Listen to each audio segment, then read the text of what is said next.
दोस्तों नमस्कार। स्वागत है आप लोगों का एक बार फिर से हमारे यूट्यूब चैनल में। मैं हूं आचार्य उसके तिवारी। आज आपके लिए लेकर आए हैं सतभिषा नक्षत्र। इस नक्षत्र में जन्म लेने वाले जातक और जातिका कैसे होते हैं, और ये भी जानेंगे कि अगर आपका जन्म सतभिषा नक्षत्र के 4 चरणों में से किसी में भी एक में हुआ है तो आप कैसे व्यक्ति हैं, आपका व्यवहार, आपका कैरियर और आप किस प्रकार के इंसान कहे जा सकते हैं। विस्तार से इस नक्षत्र के बारे में जानकारी देंगे, तो बने रहे हमारे साथ और देखते रहें। दोस्तों, सतभिषा नक्षत्र कुंभ राशि के अंतर्गत आता है। इसके नक्षत्र देवता वरुण है और नक्षत्र स्वामी राहु हैं। सतभिषा नक्षत्र में जन्मा जातक बहुत साहसी एवं मजबूत विचारों वाला होता है। शारीरिक श्रम न करके हर समय अपनी बुद्धि का परिचय देते हैं। इस नक्षत्र में जन्मे लोग स्वच्छंद विचारधारा वाले होते हैं, अतः साझेदारी की अपेक्षा स्वतंत्र रूप से कार्य करना ज़्यादा पसंद करते हैं। ये लोग अत्यधिक सामर्थ्य, स्थिर बुद्धि और उन्मुक्त विचारधारा के होते हैं, और मशीनी तौर पर जीना इन्हें कतई बर्दाश्त नहीं होता। ये अपने शत्रुओं पर हमेशा हावी रहने वाले होते हैं। समृद्धशाली होने के कारण अपने आसपास के लोगों से सम्मान भी प्राप्त करते हैं। साथ ही सतभिषा नक्षत्र में जन्मे पुरुष बहुत धार्मिक होते हैं और धार्मिक अनुष्ठानों का ईमानदारी से पालन भी करते हैं। ये पुरुष स्वभाव से बहुत जिद्दी होते हैं और एक बार निर्णय लेने के बाद कोई भी उन्हें अपना मन बदलने के लिए मजबूर नहीं कर सकता। वो अपने सिद्धांतों में भी दृढ़ विश्वास रखते हैं और उनका हर कार्य इस बात पर निर्भर करता है कि उन्हें क्या करना सही लगता है और क्या गलत लगता है। वो बहुत भावुक भी होते हैं और बहुत जल्दी परेशान भी हो जाते हैं। भले ही वो बेहद बुद्धिमान हो, लेकिन वो छोटी सी बात पर भी क्रोधित भी हो जाते हैं और तुरंत भड़क जाते हैं। अपने विनम्र स्वभाव के कारण वो अपनी उपलब्धियों के बारे में सेखी बघारना पसंद नहीं करते और आसानी से दूसरों द्वारा कम आके जाते हैं। लेकिन जब उन्हें अपनी प्रतिभा दिखाने का समय आएगा तो लोग उन्हें पहचान लेंगे। इन पुरुषों को अपने पैसे के मामले में अपनी कम उम्र में काफ़ी संघर्ष करना पड़ेगा। 34 वर्ष की आयु से पहले इस नक्षत्र के पुरुषों को अपने करियर में कई बदलावों का अनुभव होगा और अपने विकल्पों को लेकर दुविधा होगी। लेकिन उस उम्र के बाद वो अपने करियर की लगातार प्रगति की उम्मीद कर सकते हैं और आगे बढ़ पाएंगे। ज्योतिष, मनोविज्ञान, रेकी और अन्य विभिन्न चिकित्सा कलाओं से संबंधित नौकरियां उनके लिए सबसे उपयुक्त होंगी, क्योंकि वो स्वभाव से बहुत आध्यात्मिक होते हैं। इस नक्षत्र के पुरुषों को रिश्तेदारों और परिवार के मामले में बहुत सी कठिनाइयों का सामना करना पड़ेगा, क्योंकि उनके रिश्तेदार अपनी समस्याओं को लेकर उनके पास आएंगे और अपने दयालु स्वभाव के कारण वो हर समय उनकी मदद करेंगे। उन्हें अपने भाइयों के कारण मुश्किल स्थितियों से गुजरना पड़ सकता है। उन्हें अपने पिता से अधिक मदद नहीं मिलेगी, लेकिन वो अपनी माताओं के बहुत करीब होंगे और उनके बीच का रिश्ता मजबूत होगा। इनका वैवाहिक जीवन भी अस्थिर रहेगा, भले ही उन्हें बहुत कुशल और अच्छी पत्नी मिले। इस नक्षत्र के पुरुषों का स्वास्थ्य बहुत अच्छा नहीं रहेगा। उन्हें कई शारीरिक परेशानियों जैसे कि सांस से संबंधित परेशानी, मूत्र मार्ग में संक्रमण, मधुमेह यानी डायबिटीज से जूझना पड़ेगा। कमजोर प्रतिरक्षा प्रणाली के कारण उन्हें बार बार संक्रमण होने का खतरा भी बना रहेगा। अब आइए जानते हैं महिलाओं के बारे में। सतभिषा नक्षत्र की महिलाएं शांत और विनम्र होती हैं, क्योंकि वो बहुत आध्यात्मिक और धार्मिक होती हैं और जानबूझकर किसी को नुकसान नहीं पहुंचाती। वो बहुत ईश्वर भक्त होती हैं और धार्मिक रूप से अपने आध्यात्मिक अनुष्ठानों का पालन भी करती हैं। चूँकि इनकी आत्मा इनकी शांत होती है, इसलिए किसी के लिए भी उन्हें कभी भी किसी बहस या झगड़े में पाना बहुत ही दुर्लभ नज़ारा होगा। लेकिन अगर कोई उनके साथ दुर्व्यवहार करता है या किसी भी तरह से उन्हें गलत करने की कोशिश करता है तो वो आक्रामक तरीके से खुद के लिए खड़ी भी हो सकती हैं।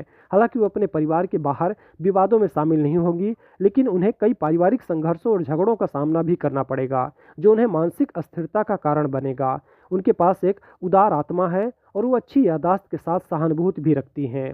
अगर आपके पैसे की बात करें तो इस नक्षत्र की महिलाओं का दिमाग बहुत तेज होता है और विज्ञान के क्षेत्र में उन्हें बहुत अच्छा ज्ञान भी होता है। उन्हें नई चीज़ों के बारे में सीखना और जितना संभव हो उतना ज्ञान इकट्ठा करना पसंद है। सीखने की यह उत्सुकता तब काम आएगी जब वो यह महत्वपूर्ण निर्णय लेने की कोशिश कर रही होंगी कि उन्हें कौन सा पेशा अपनाना है। चूँकि उनका दिमाग सहज होता है, इसलिए उनके लिए सबसे अच्छा करियर विकल्प वैज्ञानिक अध्ययन होगा, जहाँ वो अपने ज्ञान का उपयोग कर सकेंगी। इन महिलाओं का जैविक विज्ञान का विकल्प चुनना चाहिए और वो अच्छी डॉक्टर या सर्जन भी बन सकती हैं। इस नक्षत्र की महिलाओं का पति उनसे बहुत प्यार करेगा और उनकी अनुकूलता बहुत अच्छी होगी।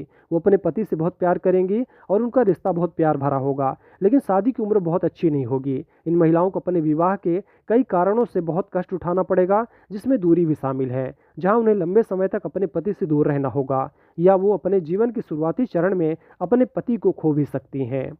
अगर स्वास्थ्य की बात करें तो स्वास्थ्य के मामले में इन महिलाओं को बहुत कष्ट उठाना पड़ेगा, क्योंकि उनका स्वास्थ्य अक्सर अस्थिर रहेगा। उन्हें मूत्र और गर्भाशय संबंधी विकार के साथ साथ सीने में दर्द और जठराग्नि संबंधी रोग से भी जूझना पड़ सकता है। अब आइए कुछ और बातों के बारे में जानते हैं। आप ऊंची से ऊंची शिक्षा प्राप्त करने के योग्य हैं। मनोविज्ञान व स्पर्श चिकित्सा के क्षेत्र में आप दक्षता प्राप्त कर सकते हैं। ज्योतिष शास्त्र के प्रति भी आपकी गहन रुचि है। आप एक अच्छे व सुलझे हुए विद्वान ज्योतिषी भी बन सकते हैं। आप में चिकित्सा के क्षेत्र में नाम कमाने की भी क्षमता है। आप इलेक्ट्रीशियन, कीमोथेरेपी चिकित्सक, अंतरिक्ष यात्री, अंतरिक्ष वैज्ञानिक या ज्योतिषी, पायलट, सैन्य कला प्रशिक्षक, फिल्म व दूरदर्शन से जुड़े कार्य, फिल्म अभिनेता व कलाकार, मॉडल, फोटोग्राफर, विज्ञान के शिक्षक या लेखक, परमाणु भौतिकी से जुड़े क्षेत्र, औषधि निर्माण से जुड़े कार्य, वैद्य या शल्य चिकित्सा, मदिरा निर्माण या मादक पदार्थों से जुड़े कार्य, प्लास्टिक या प्लास्टिक के निर्माण से जुड़े कार्य, पेट्रोलियम से जुड़े कार्य, योग शिक्षक, आविष्कारकर्ता आदि कार्य करके अपना जीवन सफल बना सकते हैं। संभव है कि आपको प्रियजनों से काफ़ी समस्याओं का सामना करना पड़े। अपनी उदारता के कारण आप बिना मांगे सबकी सहायता करने में हमेशा तैयार रहेंगे।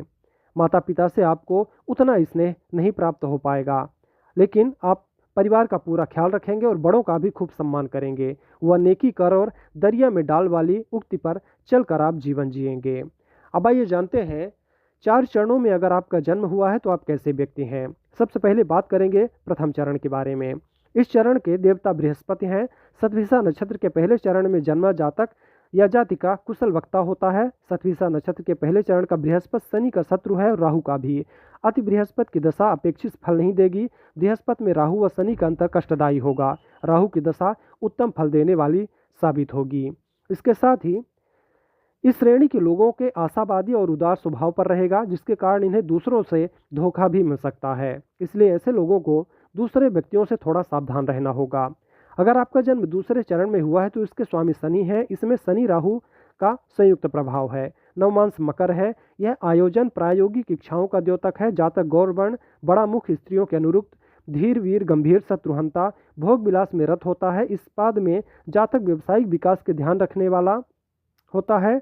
कर्मठ और अपने विकास के लिए महत्वाकांक्षी, परिवार को अधिक समय नहीं देने वाला अच्छा अभिभावक होता है। साथ ही यह मुख्य ध्यान अपने लक्ष्यों को प्राप्त करने पर है, लेकिन उन्हें सावधान रहना चाहिए, खुद से आगे ना बढ़ें, क्योंकि इससे उन्हें तनाव हो सकता है। अगर आपका जन्म तीसरे चरण में हुआ है तो इस चरण में जन्मा जातक अपने समाज में सुखी और संपन्न व्यक्ति होता है। शतभिषा नक्षत्र के तीसरे चरण का घर भी जाना जाता है। यहाँ पर शनि की दशा शुभ फल देगी। राहु की स्वतंत्र दशा उत्तम फल देगी, परंतु राहु में शनि या शनि में राहु की अंतर दशा मृत्यु तुल्य कष्ट भी देगी। शतभिषा नक्षत्र के तीसरे चरण का स्वामी शनि लग्नेश भी हैं। शनि की दशा शुभ फल देगी। राहु की स्वतंत्र दशा उत्तम फल देगी, परंतु राहु में शनि या शनि में राहु का अंतर दशा आपको मृत्यु तुल्य कष्ट दे सकती है। साथ ही इस पद में जन्मे लोग दूरदर्शी होते हैं। कभी कभी बहुत आक्रामक और चिड़चिड़े हो सकते हैं। इन्हें यह सुनिश्चित करना चाहिए कि बार बार अपना आपा ना खोएं और अपना ध्यान रखें। अब बात करते हैं चौथे और आखिरी चरण के बारे में। इसके स्वामी गुरु हैं। इसमें शनि राहु गुरु का संयुक्त प्रभाव है। नवमांश मीन राशि है। यह भ्रम, खर्च, दया, पवित्रता का द्योतक है। जातक व्याघ्र मुखी, घुघराले बाल वाला, साहसी, निश्चिंत अर्थ का ज्ञाता, हिंसक, जंतुओं को मारने वाला, राज्य प्रिय होता है। इस पाद में जातक संपदा और परिवार का प्रदर्शनकारी, व्यवसाय के कारण परिवार से दूर रहने वाला, भावुक, काल्पनिक, शराब के नशे का आदि और नशे के लिए घर का त्याग करने वाला, लेकिन शराब की लत वाला आध्यात्मिक गुरु या डॉक्टर भी होता है। साथ ही मीन नवमांश में स्थित है, इसलिए ग्रहों के नकारात्मक प्रभाव से व्यसन की समस्या आपको लग सकती है। तो दोस्तों, ये जानकारी थी शतभिषा नक्षत्र के बारे में। आपको जानकारी कैसी लगी आप हमें कमेंट करके ज़रूर बताएं। वीडियो अच्छी लगी हो तो लाइक करें। चैनल में अगर आप नए हैं तो चैनल को सब्सक्राइब करें।